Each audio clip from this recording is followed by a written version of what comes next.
कि इस गोष्ठी का आयोजन राष्ट्रीय खाद्य सुरक्षा मिशन की ओर से किया जा रहा है।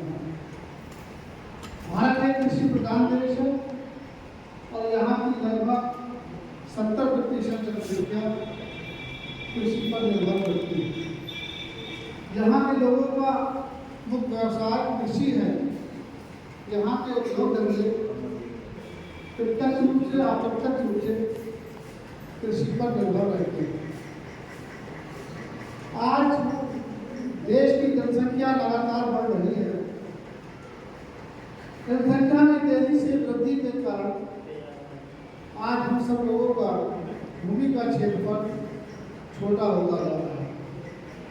भूमि का क्षेत्रफल सिकुड़ता जा रहा है और बात भी सही है कि एक तो फसल लागत बढ़ गई है और दूसरी हमारी जो भूमि का क्षेत्रफल है वो बहुत कम होता जा रहा है। एक समय था कि हमारे बाबा, हमारे पिताजी के हिस्से में जितनी भूमि थी आज वो धीरे धीरे घटकर बहुत कम रह गई और इस भूमि में वर्तमान पीढ़ी का जीवन निर्वाह करना बहुत मुश्किल हो गया। ऐसी विषम परिस्थिति में कम क्षेत्रफल में अधिक उत्पादन कैसे किया जाए, कम लागत में अधिक उत्पादन कैसे किया जाए और इस देश के अन्नदाता किसानों की आय को कैसे बढ़ाया जाए, इन्हीं सब बातों को लेकर भारत सरकार ने अक्टूबर 2007 में राष्ट्रीय खाद्य सुरक्षा मिशन का शुभारंभ किया। इस योजना का मुख्य उद्देश्य इस देश के किसानों को नवीन टेक्नोलॉजी उपलब्ध कराकर उनकी फसलों का उत्पादन बढ़ाना है, उनकी आय भी बढ़ाना है। हमारे देश के यशस्वी प्रधानमंत्री माननीय नरेंद्र मोदी जी का भी यह सपना है कि इस देश के किसानों की आय को दुगना किया जाए और इस देश के किसानों की आय को दुगना करने के लिए राष्ट्रीय खाद्य सुरक्षा मिशन लगातार प्रयास करता है। वैसे तो इस योजना के बहुत से घटक हैं, 6 घटक हैं, लेकिन आपके आगरा जनपद में 4 घटक कार्य कर रहे हैं। खरीफ ऋतु में न्यूट्रिशनल घटक में बाजरे का उत्पादन क्लस्टर प्रदर्शन के रूप में किया जाता है और एक किसान भाई को 1 हेक्टेयर बाजरा उत्पादन पर 5200 रुपये का अनुदान इस योजना में दिया गया। इसके बाद सामान की वितरण में संकर बाजरा पर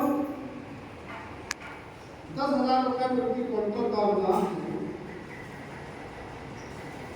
रबी ऋतु में जौ का उत्पादन क्लस्टर प्रदर्शन के रूप में किया जाता है और एक क्लस्टर प्रदर्शन पर 5200 रुपये प्रति हेक्टेयर का अनुदान दिया जाता है। चने का भी उत्पादन इस योजना में है, लेकिन आपके सैया ब्लॉक में चना नहीं दिया जाता है। चना जयपुर कला, पिनहाट और जमनेर जैसे इलाकों में दिया जाता है। एक किसान को 1 हेक्टेयर चना उत्पादन के लिए 8200 रुपये का अनुदान इस योजना में दिया जाता है। इस योजना में समय समय पर उड़द, मूंग, अरहर की मिनी किटों का भी निःशुल्क वितरण किया जाता है।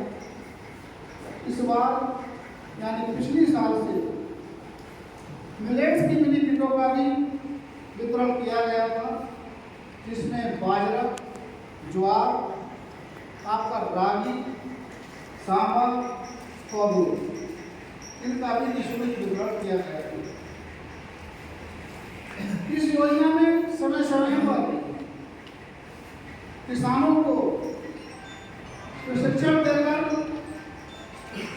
उनको नई टेक्नोलॉजी का भी ज्ञान कराया जाता है, जिससे कि हमारे किसान भाई अपनी खेती में उस टेक्नोलॉजी का प्रयोग करके अपना उत्पादन बढ़ा सके और अपनी आय को बढ़ा सके।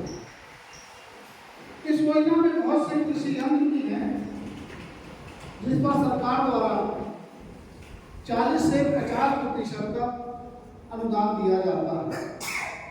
आज आप लोग जानते हैं कि शहरीकरण के कारण गांवों में धीरे धीरे मजदूरों का अभाव होता जा रहा है। आज गांव के अधिकतर मजदूर शहरों में जाकर कार्य करने लगे हैं।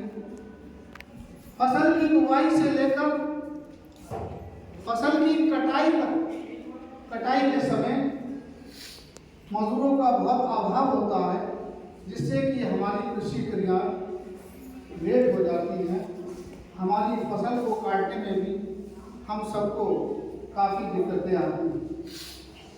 तो ऐसी परिस्थितियों में मशीनों के द्वारा कार्य किया जाना किसानों के लिए बहुत हितकारी होता है और यंत्रों के द्वारा कार्य कम समय में और कुशलतापूर्वक भी हो जाता है।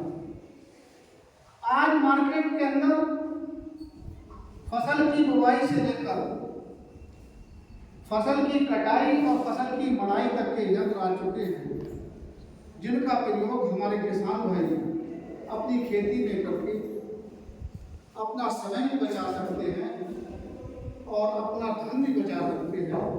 और ये यंत्रों द्वारा जब हम अपनी खेती में कार्य करते हैं तो हमारी फसल लागत भी कम आती है और जब फसल लागत कम आती है तो निश्चित रूप से हमारे किसान भाइयों की आय में भी वृद्धि होती है। यंत्रों को व्यवहारिकता के आधार पर 2 भागों में बांटा गया है। पहला है अनुसूचित जाति, अनुसूचित जनजाति, आपका सीमांत कृषक। सीमांत कृषक का तात्पर्य जिसका पास 1 हेक्टेयर तक भूमि है। लघु कृषक, इसका तात्पर्य जिसके पास 1 हेक्टेयर से लेकर 2 हेक्टेयर तक भूमि है। महिला कृषकों के लिए यंत्र के मूल्य का 50% का अनुदान इस योजना में दिया जाता है। अन्य कृषकों को यंत्र के मूल्य का 40% का अनुदान इस योजना में दिया जाता है। यंत्रों का चयन केवल पंजीकृत कृषकों से किया जाता है और यंत्र का अनुदान डीबीटी के माध्यम से आपके खाते में, लाभार्थी के खाते में ट्रांसफर किया जाता है। पहले यंत्रों का चयन पहले आओ पहले पाओ वाली व्यवस्था में था, लेकिन पिछले साल से सर ई-लॉटरी के माध्यम से यंत्रों का चयन किया जाता है। ई-लॉटरी के लिए विभाग द्वारा, सरकार द्वारा एक निर्धारित तिथियां घोषित की जाती है, जिसमें हमारे किसान भाई इन तिथियों में अपने यंत्रों की बुकिंग कर सकते हैं। अगर मान लो हमारे आगरा जनपद में किसी भी यंत्र के अगर 50 लक्ष्य हैं, विभाग को केवल 50 कृषकों को कोई यंत्र देना है और बुकिंग 75 कृषकों की आ चुकी है, तो इसके लिए जनपद स्तर पर जिलाधिकारी महोदय की अध्यक्षता में एक कार्यकारी समिति का गठन किया जाता है और जिलाधिकारी महोदय द्वारा विभागवार लक्ष्यों के सापेक्ष ई-लॉटरी के द्वारा यंत्रों का चयन किया जाता है। इसमें सिस्टम ये रहता है कि जैसे मान लो 50 कृषकों को यंत्र देना है और 75 बुकिंग आ चुकी है, तो इसमें विभाग द्वारा एक निर्धारित तिथि पर, एक निर्धारित स्थान पर जिलाधिकारी महोदय के द्वारा क्लिक करके, और ये 75 नाम नीचे ऊपर चलते रहते हैं और एक समय पर आने पर 50 नामों पर चयन हो जाता है। इस तरह से इस लॉटरी के द्वारा लाभार्थी कृषकों का चयन किया जाता है। अब किस यंत्र पर कितनी छूट है, ये हमारे सहयोगी साथी सर्वेश कुमार जी आपको बताएंगे। मेरा आप सभी लोगों से ये निवेदन है, वैसे तो आपके राज्य कृषि बीज भंडार प्रभारी डॉक्टर संग्राम सिंह यादव जी हैं, ये बहुत ही एक्टिव हैं और बहुत ही मेहनत से कार्य करते हैं।